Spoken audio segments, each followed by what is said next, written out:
I used to believe that trust was the foundation of any strong marriage. That's what they tell you, right? That if you have love and trust, you have everything? Turns out, trust is just a fragile illusion, one that shatters the moment you discover the truth. It all started with a text message. It was a normal Thursday evening. My wife, Emily, was out with her friends, or so she had told me. I was at home, watching a documentary about deep-sea mysteries, half distracted by my phone, scrolling through emails. That's when my screen lit up with a notification. It wasn't a message meant for me. Emily's phone was synced to our shared cloud account, and somehow, a text meant for her popped up on my iPad. It was a short message, but it might as well have been a grenade tossed into my life. Can't stop thinking about last night. You were incredible. Same time tomorrow? At first, my brain refused to process it. Maybe it was a mistake. Maybe it was spam. But then I saw the name. Ryan. I knew exactly who he was. Ryan was a bartender at a small lounge downtown, the same lounge Emily and I used to go to before life got too busy, before we became more like roommates than lovers. I remembered him well. He was charming, quick with a joke, always remembering Emily's favorite drink. Too friendly, I had once thought. But I trusted my wife. I stared at the message for what felt like an eternity. My hands felt numb, my heart pounding so hard I could hear it in my ears. I needed proof. Taking a deep breath, I placed the iPad down and went to our bedroom. I opened Emily's laptop. She never logged out of anything. Within seconds, I had her messages in front of me. And what I found there turned my world upside down. My hands trembled as I scrolled through Emily's messages. I didn't want to see it, but I couldn't look away. There they were, weeks, maybe even months' worth of messages between her and Ryan. I love how you make me feel alive. Last night was amazing.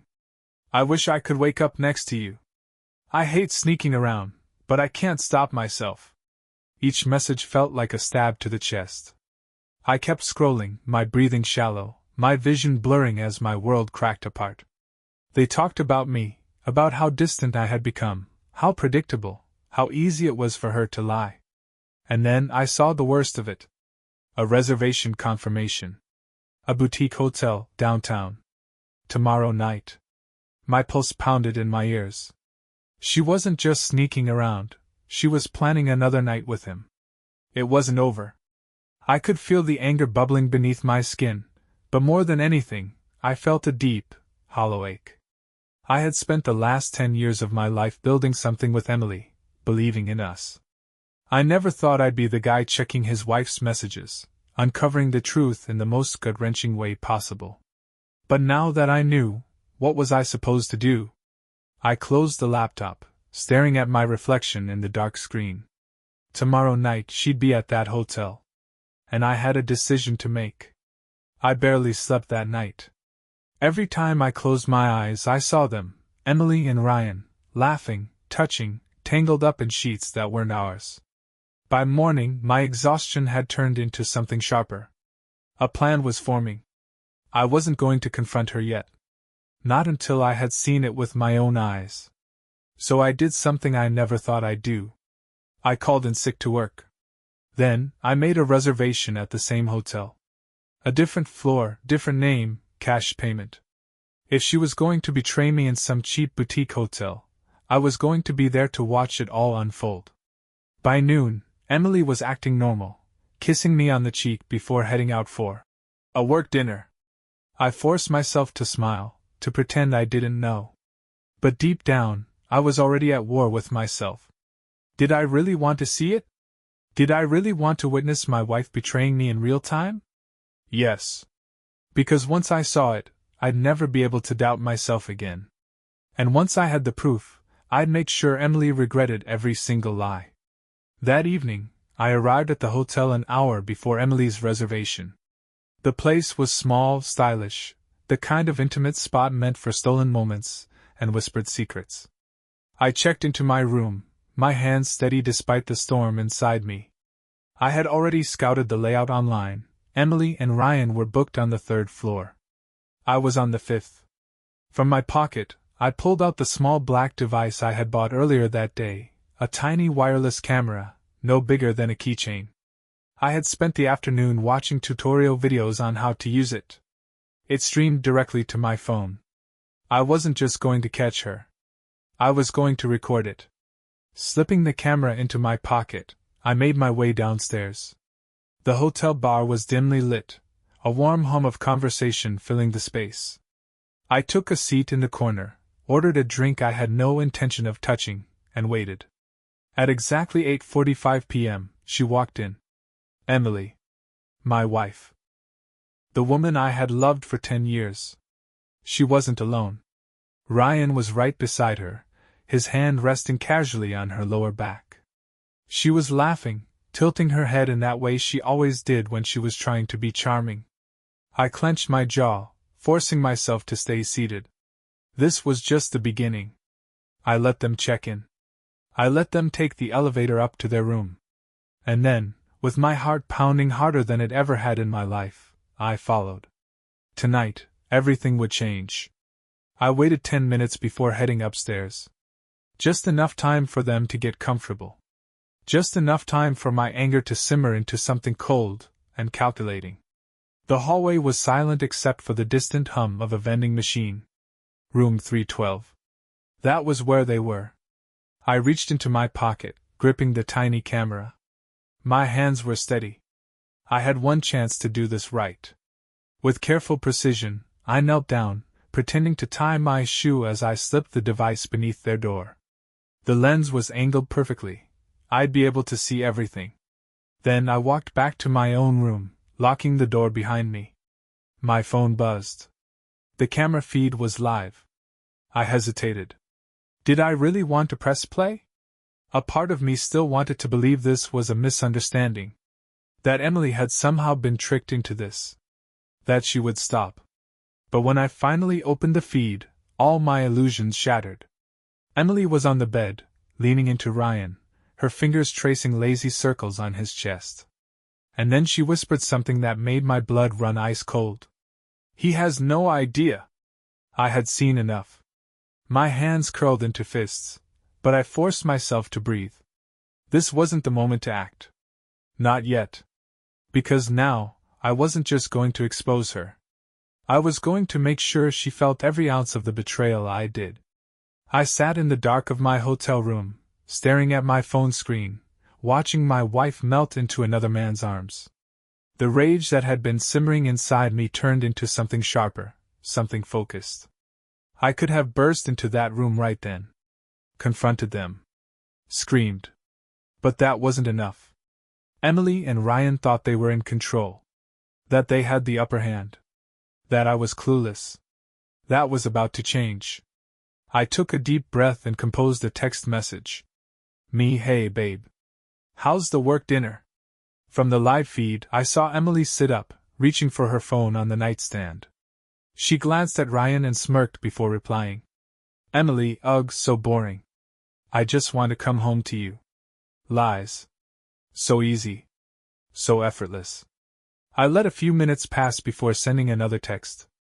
Me, want me to come pick you up? I watched as she giggled, showing the message to Ryan before typing back. Emily, no, it's running late. I'll just Uber home. Love you? I nearly crushed my phone in my hand.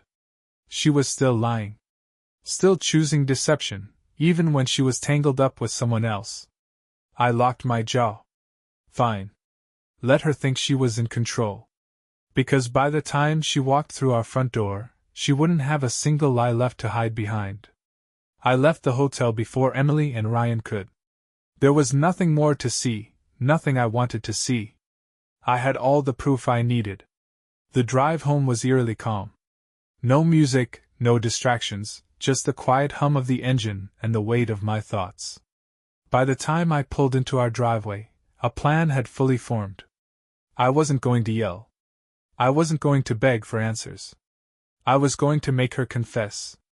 Inside, I moved with quiet efficiency. I placed my phone, still streaming the live feed from the hotel, on my desk and pulled out my laptop. Within minutes, I had downloaded the footage. Every word, every touch, every betrayal. Then I took a deep breath and did something that made my stomach twist. I set the dinner table. I plated a meal, one of Emily's favorites, pasta with white wine sauce, garlic bread, a side salad.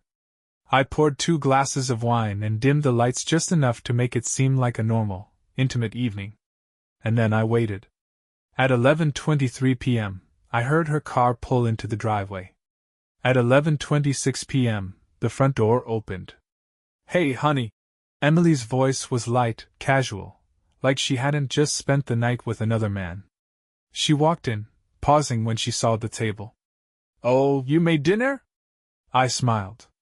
"Yeah. Thought we could have a nice night together." Her expression flickered, just for a second, but then she forced a smile. "That's so sweet." She sat down, taking a sip of her wine. I watched her closely. "So," I said, keeping my tone easy, "how was the dinner?" Emily exhaled, leaning back in her chair. "Oh, you know. Just work talk, nothing exciting." A blatant lie. I reached for my phone and tapped the screen. The video started playing. Emily's laughter. Ryan's voice. The unmistakable sound of betrayal. The color drained from her face. She slowly set her glass down, her hands trembling. And then, finally, she looked at me. I leaned forward, my voice steady. "Try again." For a moment, the only sound in the room was the quiet hum of the video playing from my phone. Emily sat frozen, her breath coming in short, uneven gasps. The woman who had so effortlessly lied to me just minutes ago suddenly looked like she couldn't find a single word. I let the silence stretch. Let her feel it.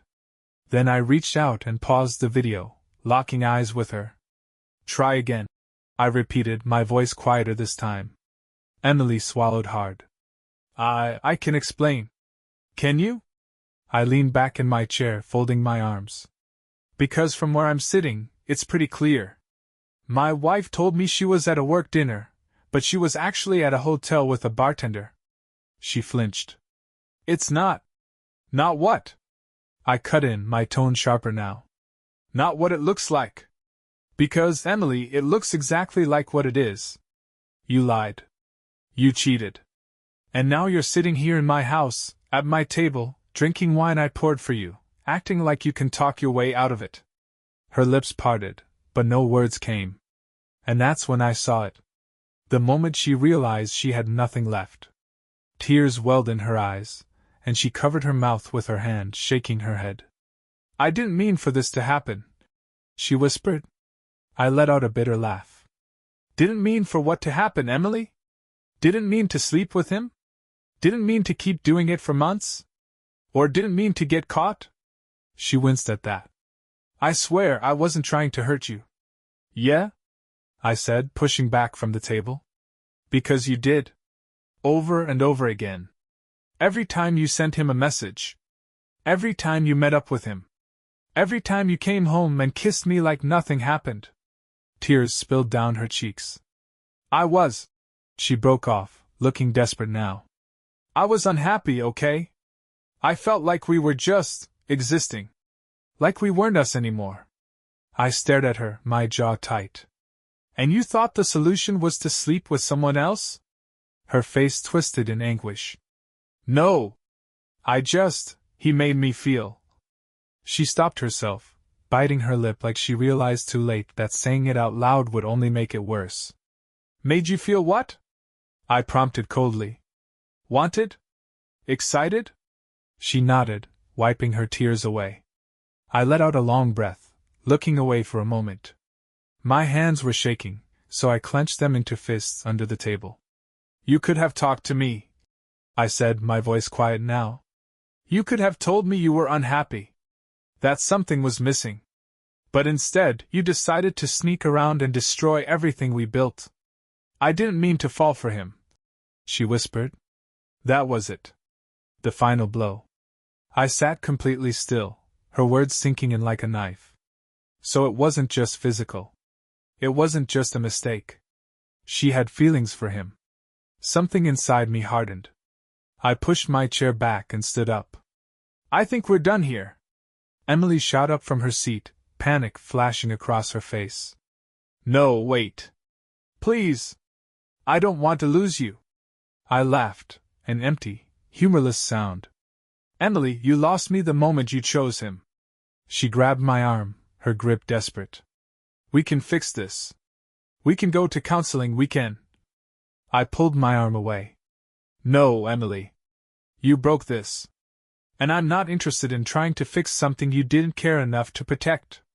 Her face crumpled, but I was past the point of caring. I'll be staying with a friend for a few days, I said, already moving toward the bedroom to pack a bag. I'll send you the details for a divorce lawyer. If you want to fight this, fine. But I suggest you don't. Because I have proof. Her sobs followed me down the hall, but I didn't stop. I had already wasted enough time on a woman who had thrown me away like I meant nothing. And now, it was my turn to walk away. I didn't look back when I walked out of that house. Emily was still crying, but her tears didn't move me. They weren't for me.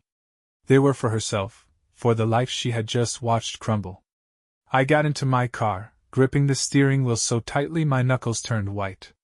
My mind felt like a hurricane, emotions crashing into each other, anger, betrayal, grief.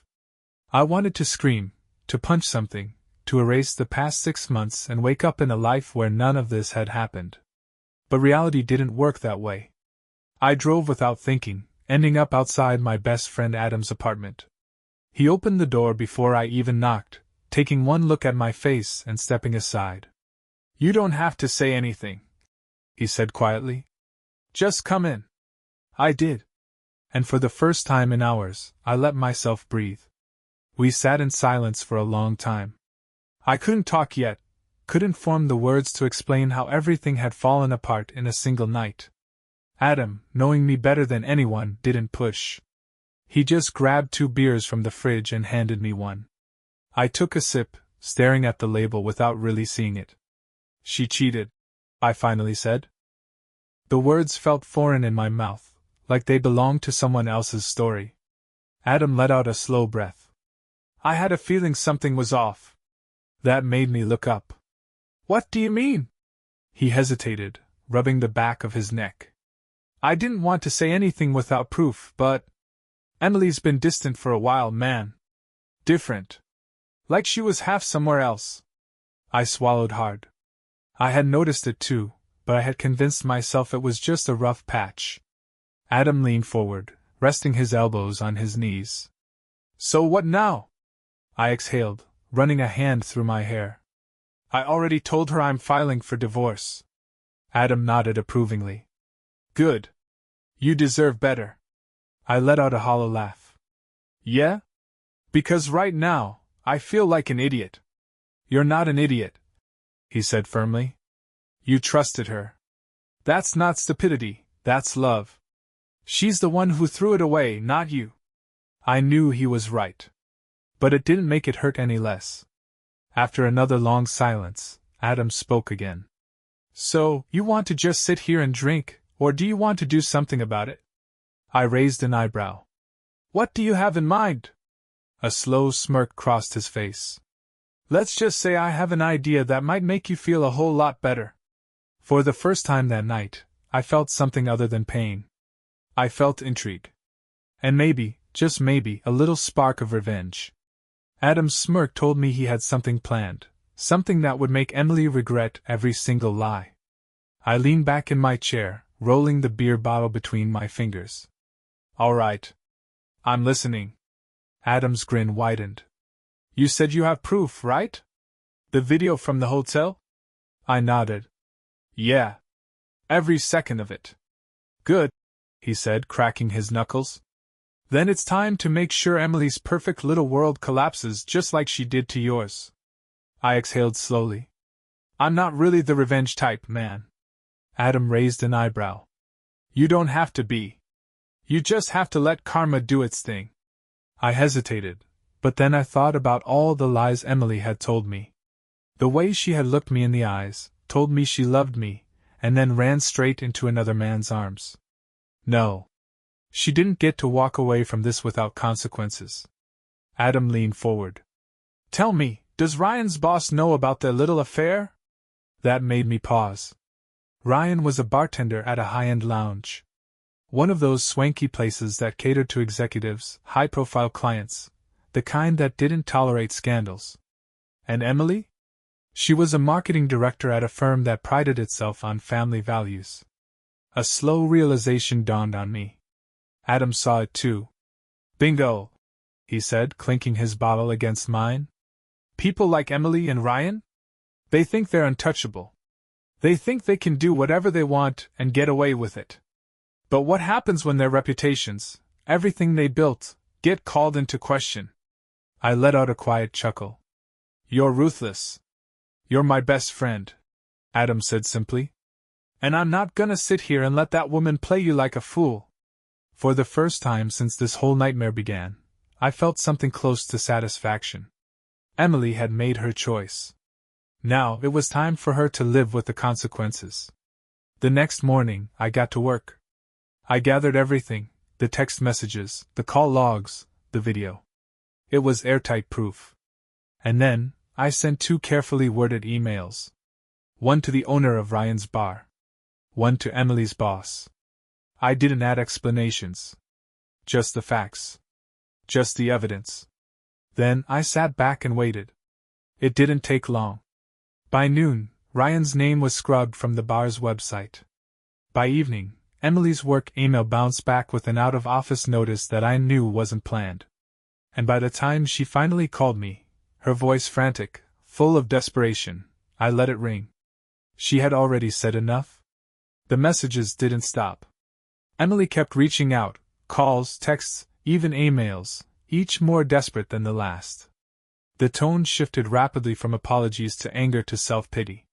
She insisted that she never meant to hurt me, that everything had spiraled out of control, that she had been lost.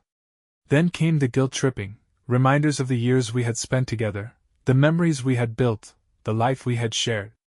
Eventually, the messages turned bitter. She blamed me for ruining her career, for exposing everything. She claimed I had destroyed her reputation, that I had gone too far. Then, one message stood out among the rest: she had lost her job.